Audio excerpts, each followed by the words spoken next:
President Obama didn't arrive quite like the other jurors. He came in a motorcade. News choppers tracked his progress to Chicago's Daily Center.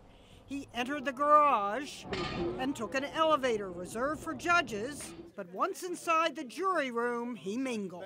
Thanks, everybody, for serving up the jury.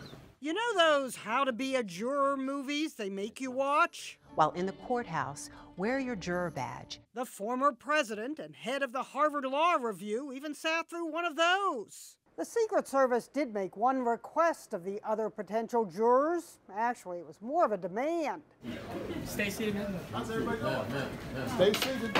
Stay seated, ma'am. That's okay. Other former presidents have had jury duty. Guess who showed up? Tweeted a guy who posed with George W. Bush in 2015. And Donald Trump served shortly after he announced his run for president. Comedian Bobby Moynihan happened to have jury duty at the same time. I took a little creeper photo. Yeah. And that's him. Trump, Bush, and now Obama were all dismissed. Obama was at the courthouse less than 2 hours. Long enough to impress the potential juror who shot this video. Luckily, I got to shake his hand, so that was pretty awesome. I thought that was like the most highlight of my day, probably of my life, you know?